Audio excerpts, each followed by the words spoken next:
So it's my pleasure to introduce Shannon Jackson.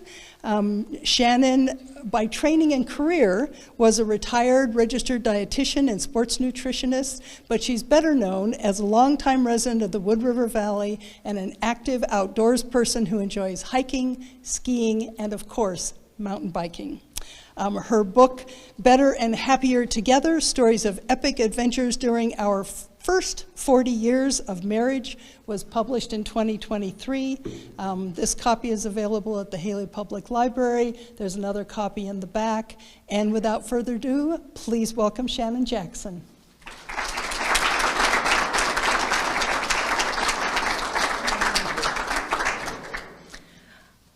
Thanks, Kristen, for that wonderful introduction and for letting me be a part of the Hailey Public Library's Wanderlust series.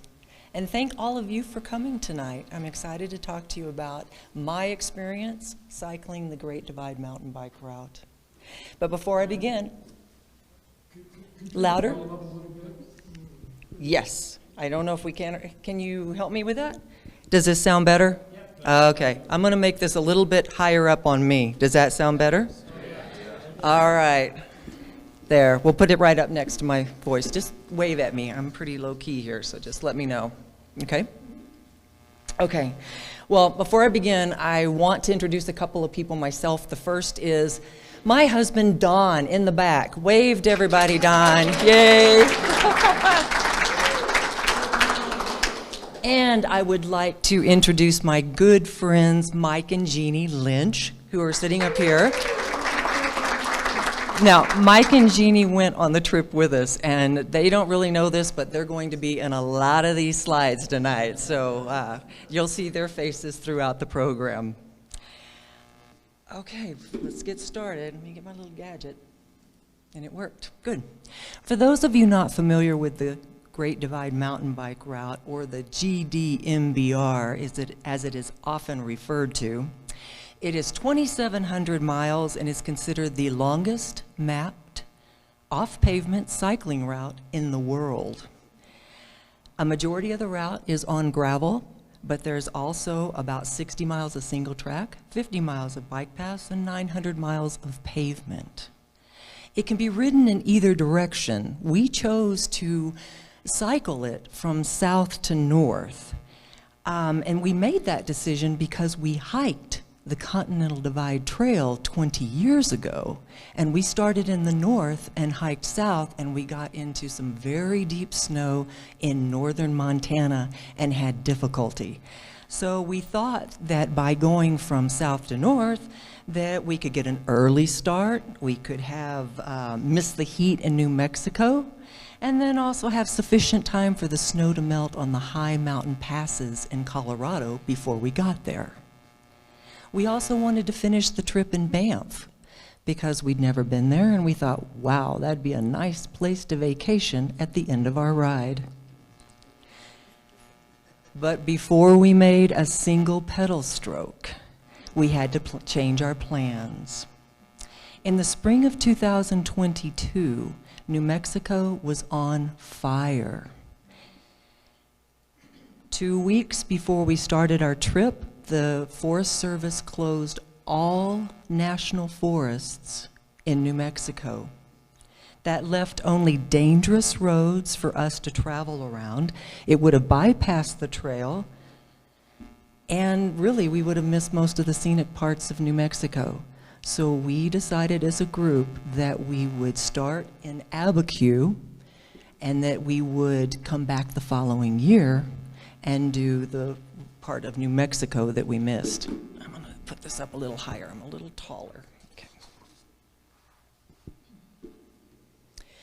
Our first day was riding from Abiquiu to Chama on pavement. The scenery was beautiful, red rock and desert terrain.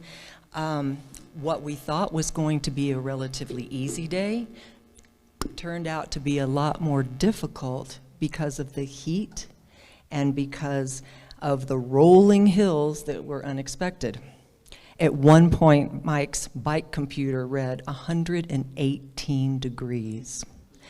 We were cycling on freshly laid black asphalt, and the heat that was radiating off the pavement was intense. We quickly learned that convenience stores were going to be very important to us. They were like a little oasis all along the trail. Yes? This is, we started out on June 15th, 2022.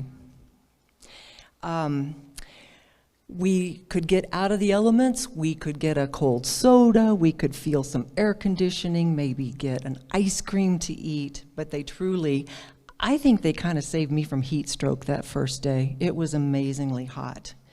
And after spending the night in Shama, we quickly exited the state of New Mexico the following morning. We only cycled 100 miles in the New Mexico desert before transitioning to the colorful mountains of Colorado. On our second day, we were cycling along the Conejos River on our way to a small community of Platuro where we would spend the night. In the background, you can see, oops, that's not what the one on hit.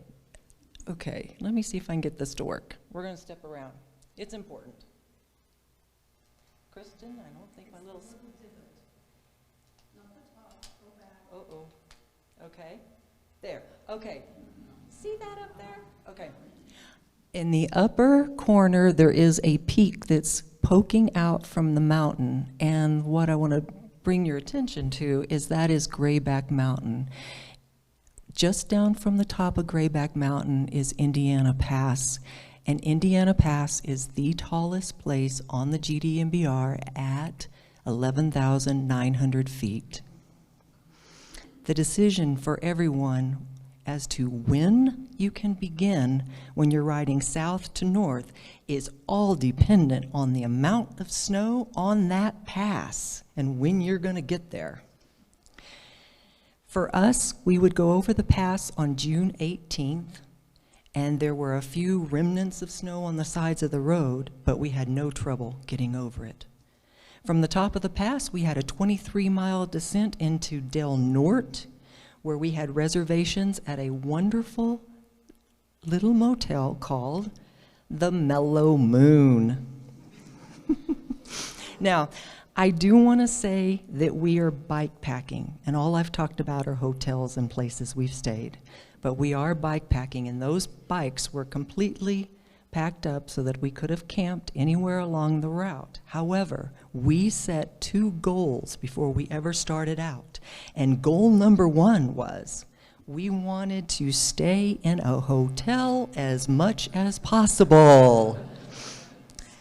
We aimed for 75 miles a day, but we were willing to lengthen or shorten that mileage in order to get to lodging. So I'd have a nice shower and a bed and some air conditioning at the end of each day.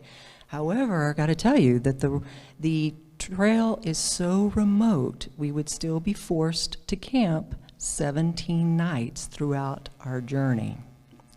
We had a second goal. Goal number 2 was we wanted to search for the best donut shop on the GDMBR. And we planned to taste test as many donuts as we could find along the 2,700 miles from Antelope Wells all the way up to Banff. Now, to our complete surprise and delight, the Mellow Moon had it all.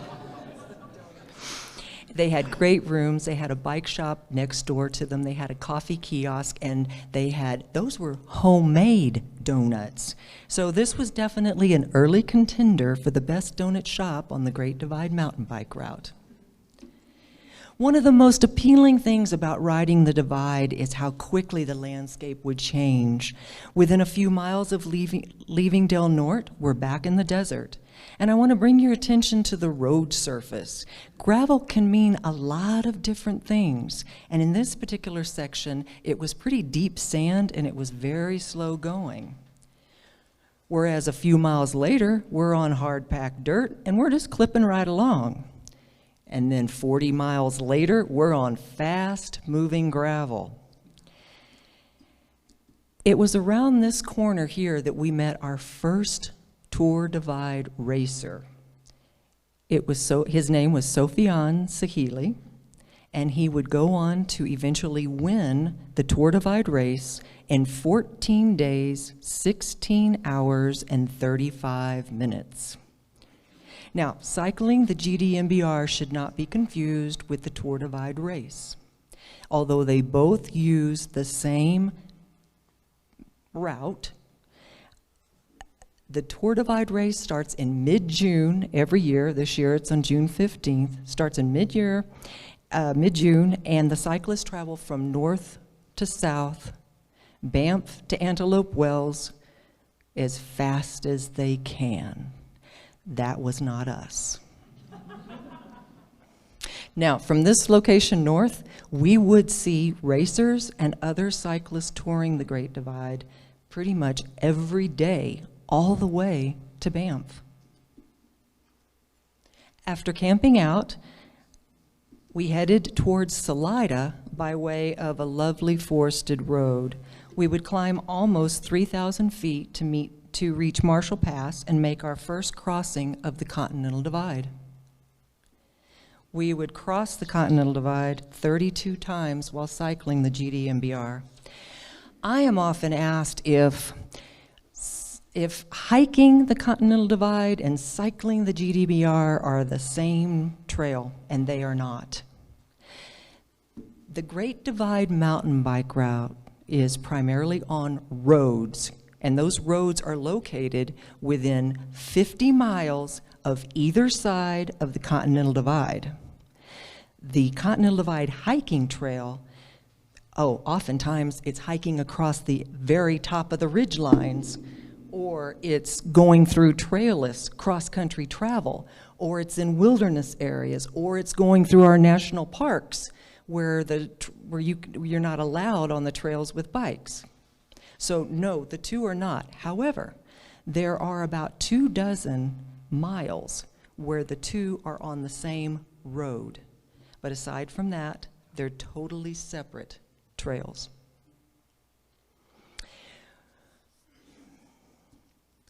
We did make it to Salida, and it turned out being one of our most favorite towns to visit. It's just a place that had it all, and it was full service. So there were great restaurants, and there were great bakeries, and there were great coffee shops and bike shops, and it's just a really vibrant little city.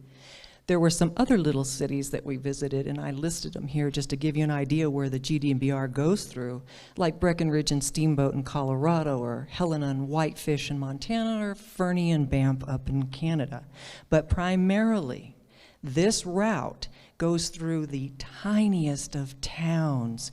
These little communities are interesting, and they all have their own character. I bring up Hartselle. Let's see if I can make this work. Yeah, Hartselle. I'd like to tell you a story about Hartselle, and my story has a moral. It is never judge a book by its cover.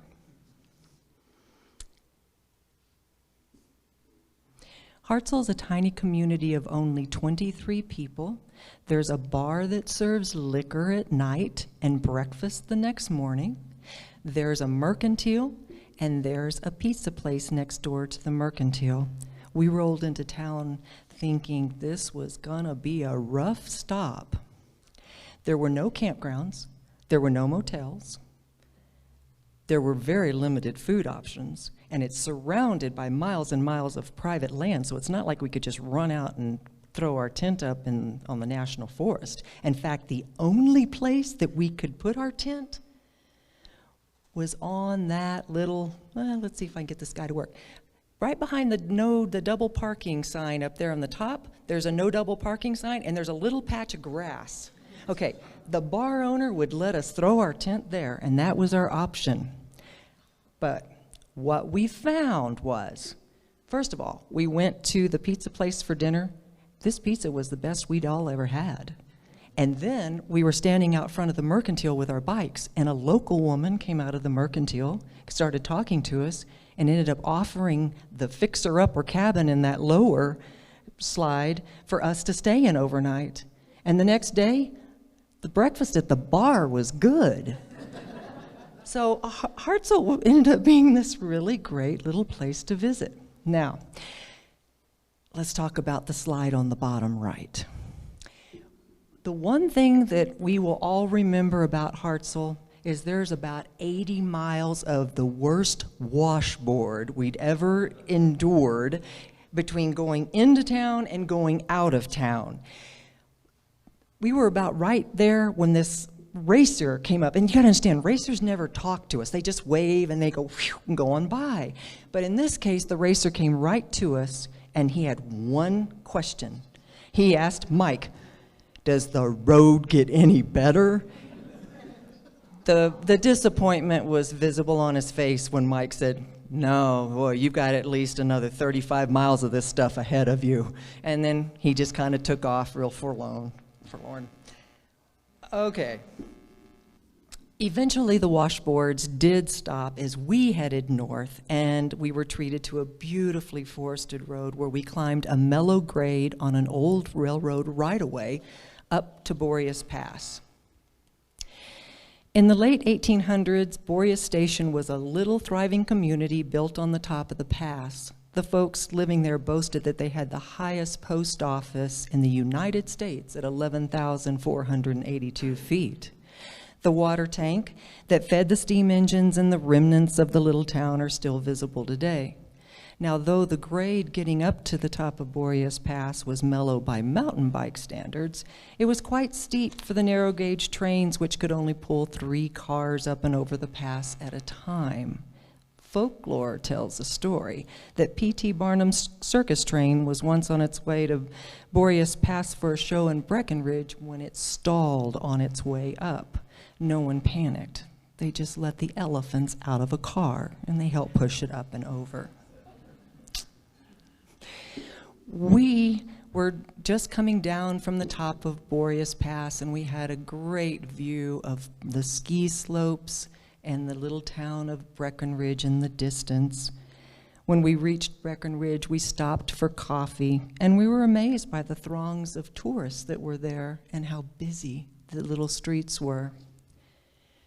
I was glad to see that immediately our maps directed us over to the bike path, and we did the next 20 miles on a lovely bike path. They connected Breckenridge with Frisco, Dillon, and Silverthorne. Their bike path was, it reminded me of home in that it was well maintained, it was scenic, and lots of wildlife. From Frisco, where we spent the night, we went up to Ute Pass on pavement, and the reason I showed this for the most part is because we were never on passes on pavement, but Ute Pass was one of those few times that we were.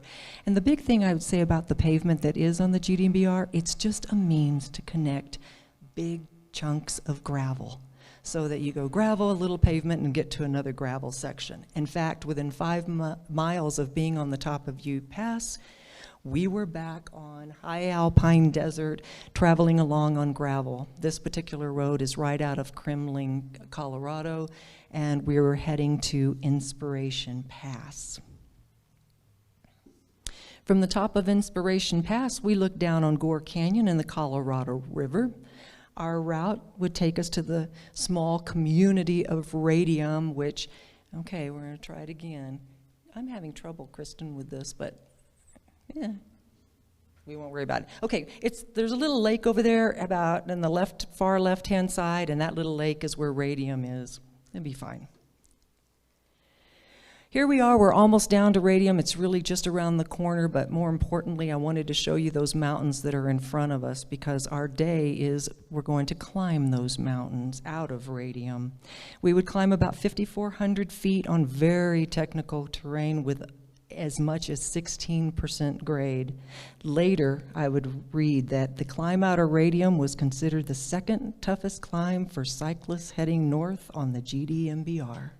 Luckily, it was a beautiful day, but it was a challenging day. We arrived late in the evening at Lynx Pass at about 9,000 feet elevation. After eating dinner, we crawled in our tents to get out of the rain. A Tour Divide racer saw our bikes and came over to our camp and asked if he could camp with us. But unlike us, he did not set up a tent. After eating a cold burrito, he threw his sleeping pad and his bag on the ground, crawled in them, and slept in the pouring rain for a couple of hours. And then he got up in the dark and he took off.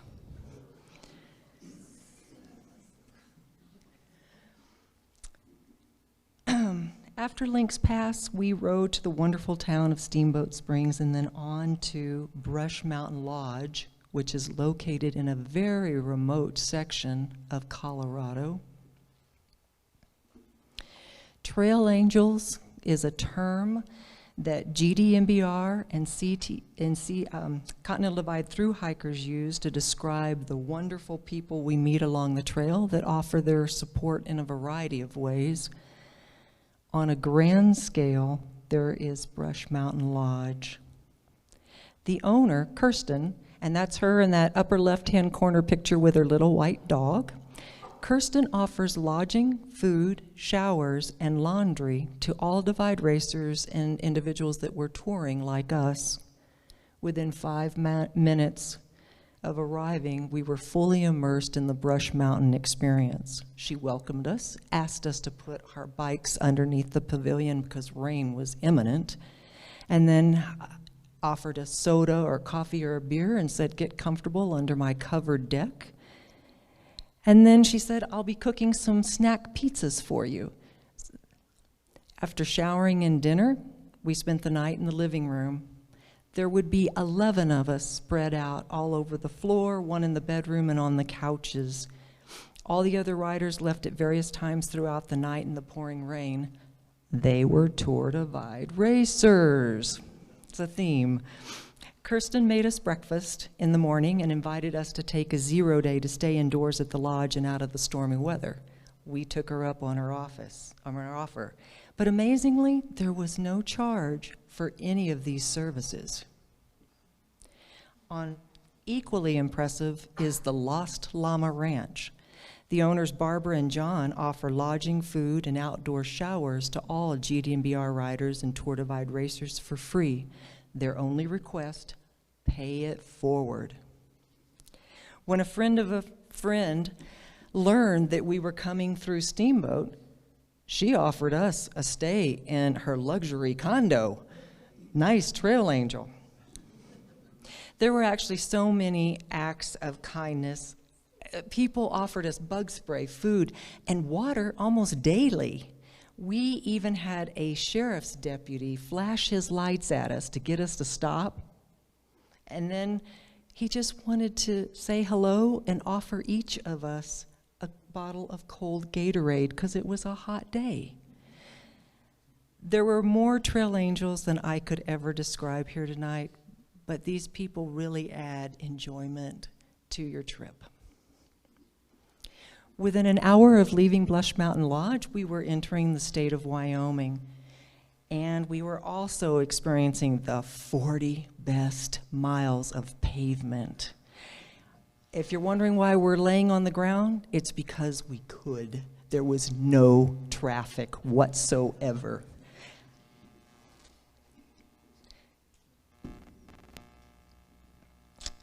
Just north of Rawlins, Wyoming, was the most anticipated section of the Great Divide mountain bike route for me and Dawn, and it was the Great Divide Basin.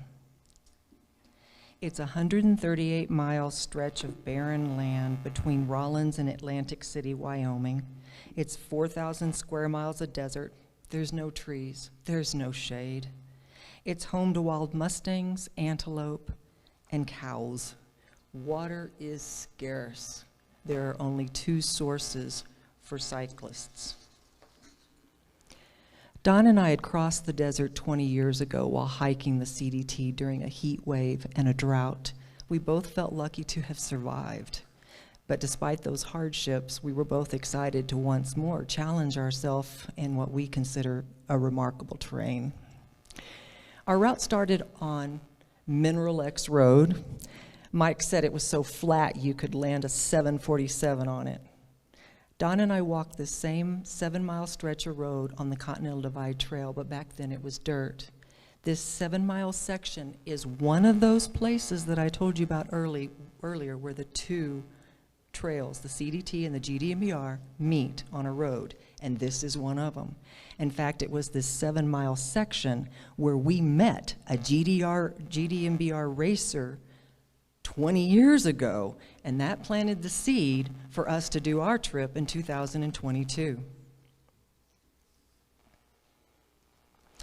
We set up camp at the end of the day. After riding 76 miles, we were a little over halfway through the desert.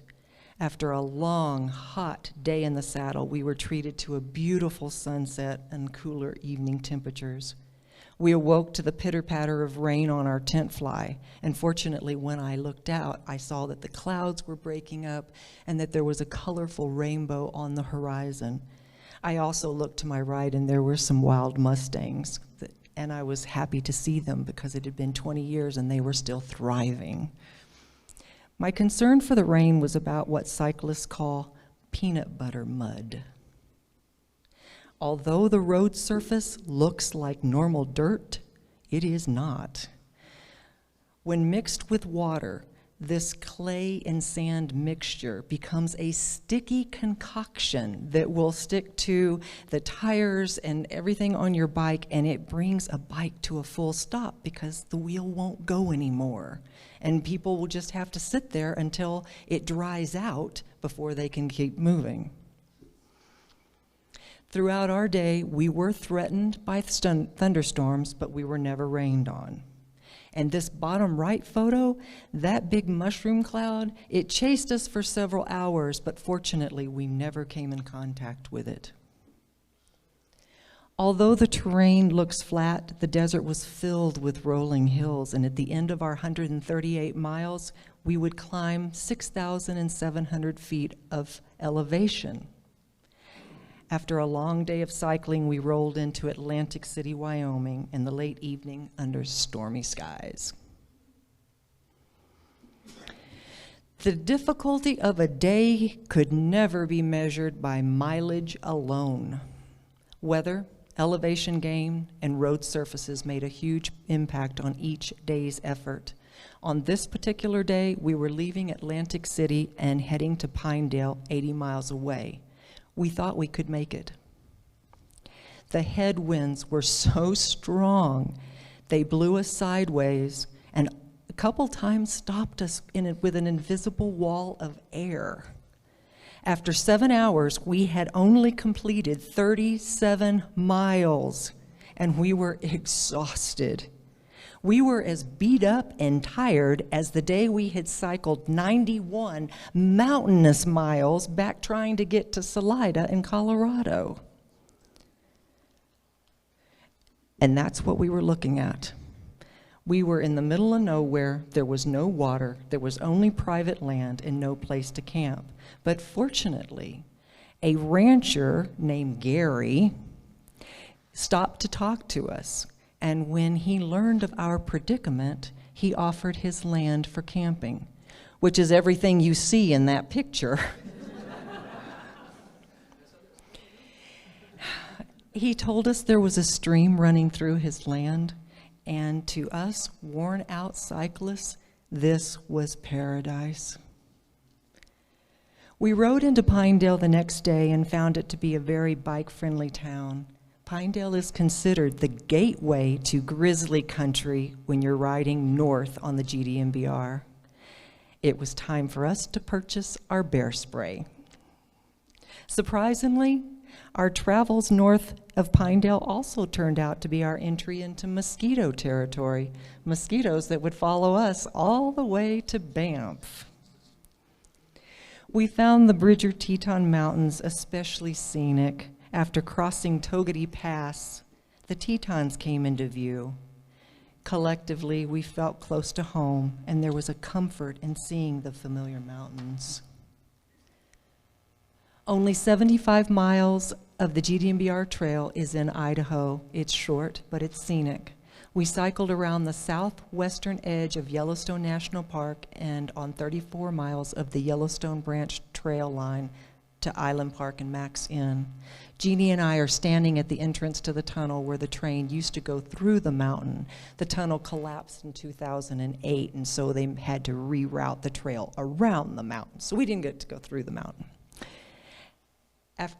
After spending the night in Mac's Inn, we left Idaho and entered Montana by crossing the Continental Divide at Red Rock Pass. Our first town stop in Montana was the little town of Lima, and I would like to use Lima to discuss the effect of the pandemic on our trip in 2022.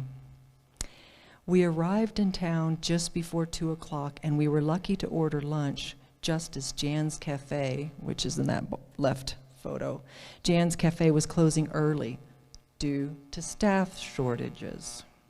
We decided to stay in the little cabin behind the cafe overnight so that we could do our laundry and restock up on supplies before heading out, because we were going to have to camp the next day. We were also looking forward to eating at the steakhouse that advertised being open 7 days a week, but they were closed. Like so many places along the divide, restaurants were either closed or shortened their hours due to the pandemic, which severely limited our food options.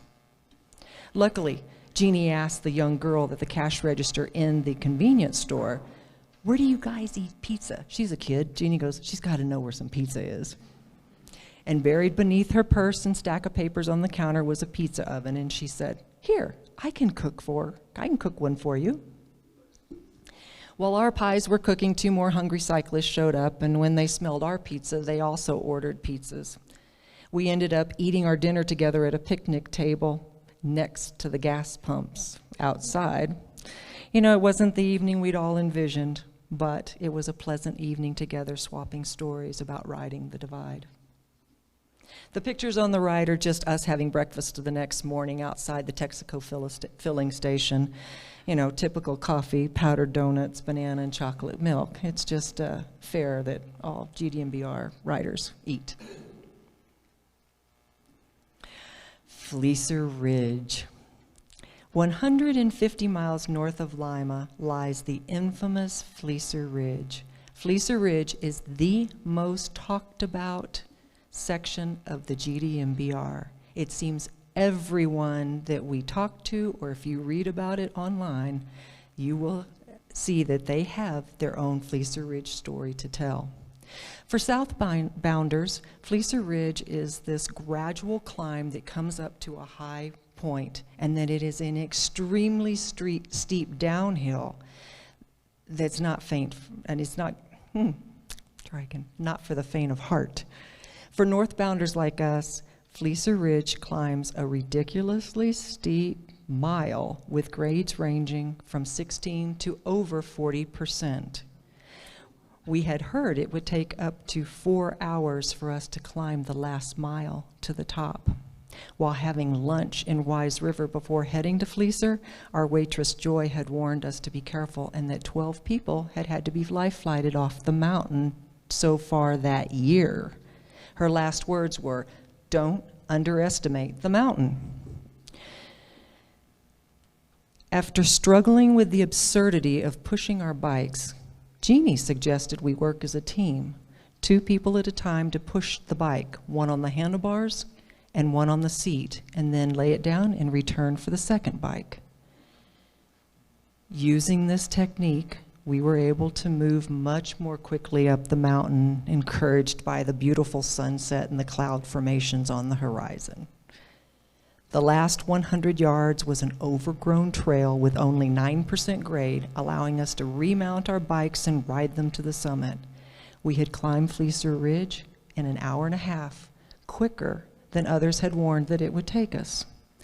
The 4 of us had conquered the mountain through sheer tenacity, determination, and teamwork, and now we had our own Fleecer Ridge story to tell. The GDMBR took us north through Butte, Helena, and Whitefish, traveling around the western side of Glacier National Park. My memories are filled with beautiful, clear lakes and lush, dense forests we rode through on remote gravel roads and single track. This was prime bear country. Everyone we met on the trail stopped to tell us about their bear encounters. We never saw a bear, and we attribute our success or lack of success, depending on your perspective, to traveling and camping in a group of 4. But individuals riding alone always had a bear story.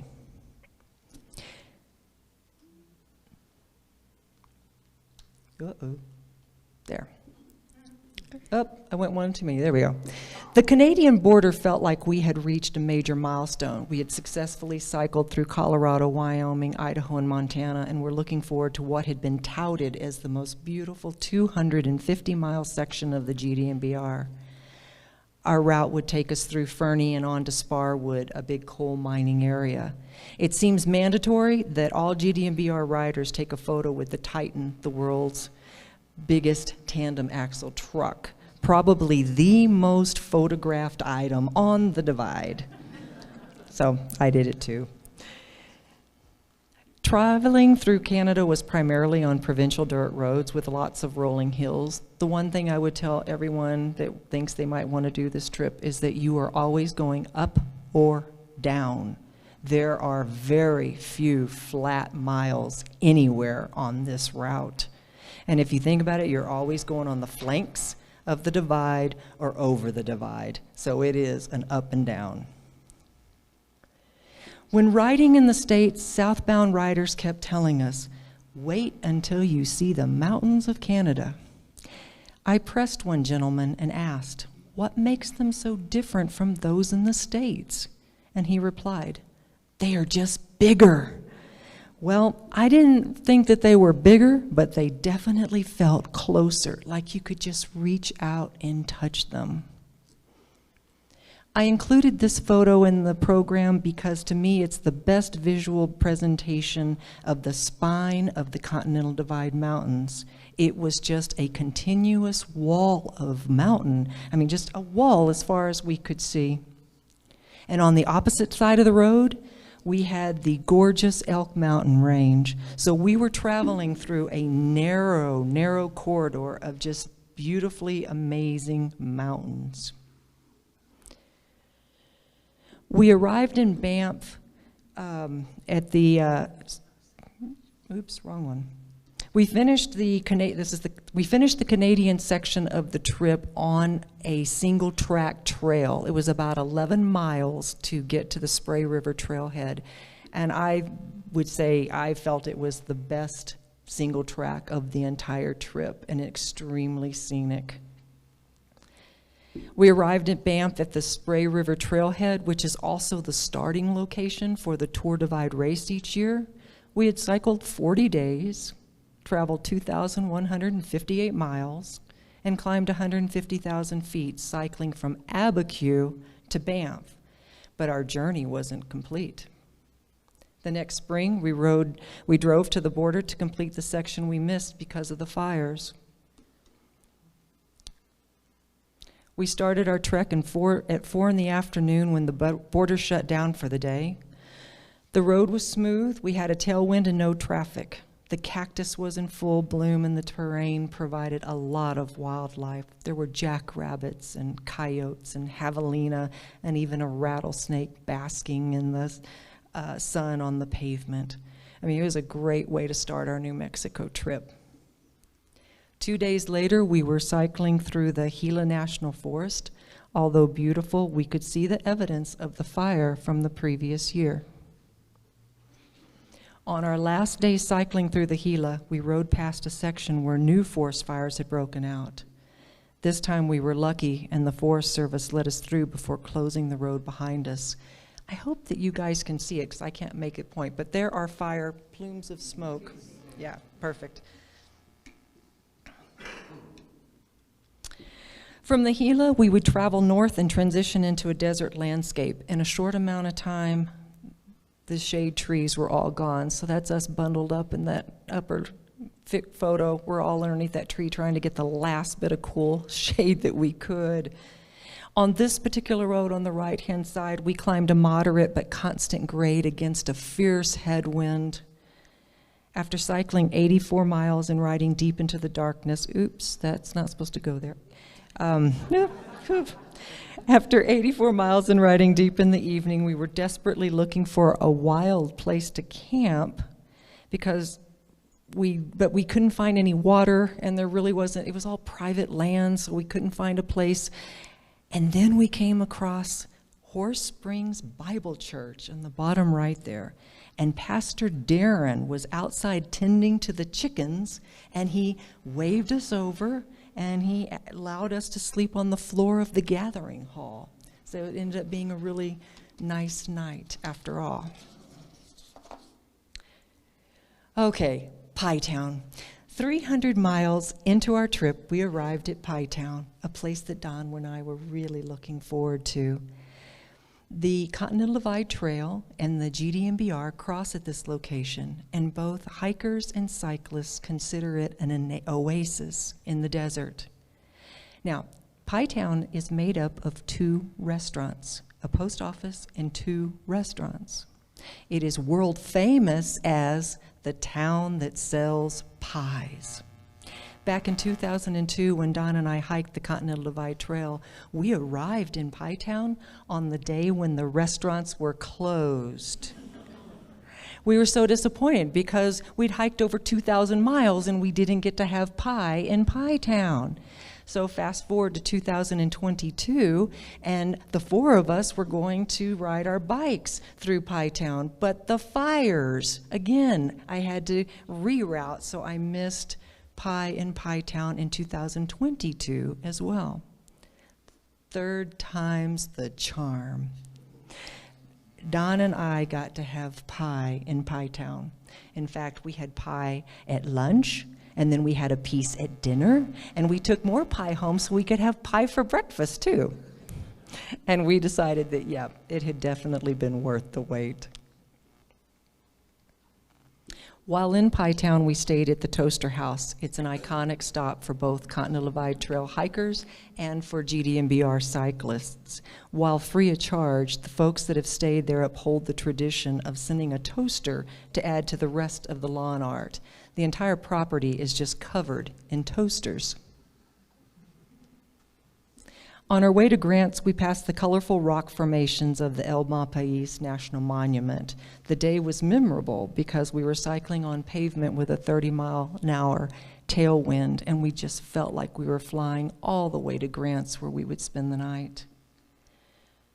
From Grants to Cuba is 145 miles in the desert, and there are absolutely no services. There's not even a place to get water until you get to mile 76 and the Chaco Wash. On paper, we were dreading this stop because we thought we would be camping next to the highway and we'd be camping on a convenience store parking lot. However, the Chaco Wash turned out to be glamping by GDMBR standards.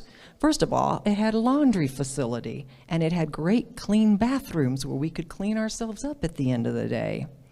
It also had a variety of foods, including there's a banana sticking out of Don's pack, and so we had fresh fruit, we had pizzas that we could cook, we had tamales and nachos, and we also had pre-made sandwiches and then normal convenience store items like sodas and chips and ice cream. Our camping turned out to be better than we expected, and certainly one of our more unique campsites. Hopefully you guys can see, but behind the whole building is enclosed by a chain link barbed wire fence, and it has a gate. To our surprise, when the convenience store closed that evening, we were locked inside with the guard dogs. Now, the campsite was quiet, it was comfortable, and we certainly felt safe. The store opened early the next morning, and they provided us with free coffee to go with, you guessed it, the bananas, the chocolate milk, and the powdered donuts. Just north of Cuba, we entered the Santa Fe National Forest on our last day of the trip. We spent a full day in the saddle, cycling 80 miles with an elevation gain of 7,000 feet and a downhill of 8,000 feet with a 14-mile-long technical downhill into Abiquiu. We're all smiles here because we finally made it to the top and we're about to go down that wonderful downhill into Abiquiu. We arrived in Abiquiu after 10 days and 600 miles of cycling, and we all agreed. New Mexico was some of the most beautiful and challenging terrain of the entire Great Divide mountain bike route. And it was a state not to be missed. And we were so glad that we took the time and went back and got it. I would like to end tonight's presentation by reading a short excerpt from my book. It summarizes my experience on the Great Divide mountain bike route. Just the last 2 paragraphs of my chapter on the GDMBR. The majestic beauty of the Continental Divide is only one facet that encourages a person to ride the GDMBR. The desire to test oneself against the elements and experience the physical demands of long-distance cycling can be very enticing. For me and Dawn, it was all those things and the excitement of the unknown. Not knowing what is over the next hill or around the next corner is thrilling, and discovering new places is something we have always enjoyed together. Sharing the adventure with friends added a new layer of fun to the trip. An abundance of laughter permeates all my memories. There was always one person that was quick with a joke or a quip to make light of any difficult situation we were exposed to on the journey. We started our trip filled with a sense of happiness and a desire to experience the Great Divide mountain bike route. We returned home feeling a great deal of satisfaction with the completion of our goal. We became stronger physically and mentally, and cemented our bond of friendship throughout our journey. Our only disappointment was not being able to find a great donut shop, despite testing as many samples as we could find along the GDMBR. The pandemic impacted the available selection by forcing the closure of so many bakeries. The suggestion I made to the group was to hold off on declaring a winner and to continue our search on another adventure. Everyone agreed it was an excellent plan.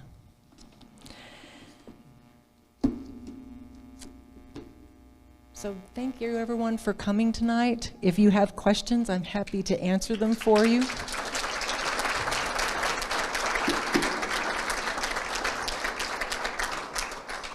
Anybody? Ned. So how much water did you carry on this bike? Ned just asked how much water could you carry on the bike.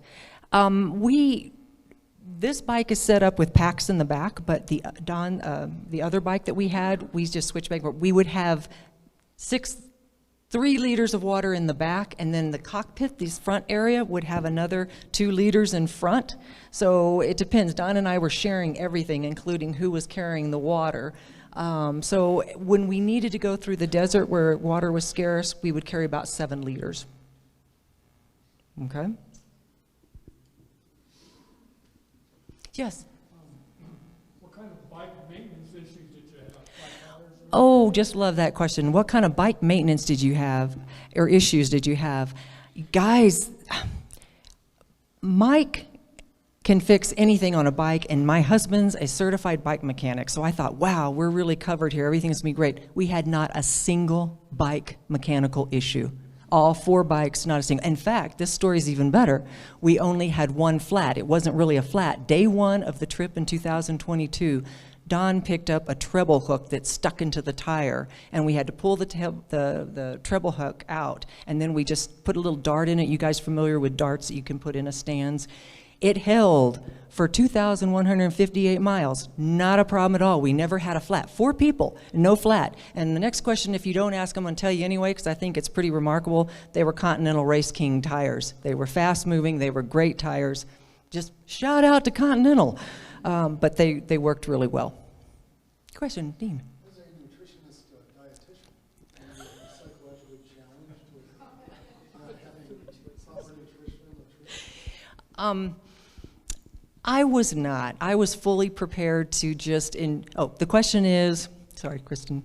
The question is, as a nutritionist, was I challenged with what I was faced with to have to eat on the trail, or did I come up with anything? I didn't come up with anything great on the trail. I ate normal convenience food and a grocery store and convenience store type foods. You know, it's ice cream and it's chips and it's things like that, and I didn't have a problem with it. In fact, I guess I gave myself liberty to do whatever I needed to do to have the energy to get through the next day. It's the best way I'd answer it. Yes, Dave? Do you have to continuously look at maps? Do we turn here? Oh, I think we should have turned there 5 miles back. No. And the reason not is that I do have maps. We had the hardcover maps, and I think I have samples in the back. But this day and age, we also had downloadable GPS data, and we put it on, Mike and I both had a Wahoo each, and so I had the data files on my Wahoo, and those things, I'd never used one, and if you go 15 miles off trail, it beeps at you. So there was no getting lost. Just to feel like we wanted to know what was beyond. When you look at Oahu, you're only looking at right where you're going. You don't get to see what else is there. And so we used the maps more to say, well, we could go to this town and then, you know, kind of see what was beyond just the data point. Anybody else? Oh, yes. Did you use adventure cycling maps? We did. Did you use adventure cycling maps was the question, and yes, we used adventure cycling maps. In fact, I have my samples back there. It takes about 7 maps, their maps, to get the whole distance. Yes, David.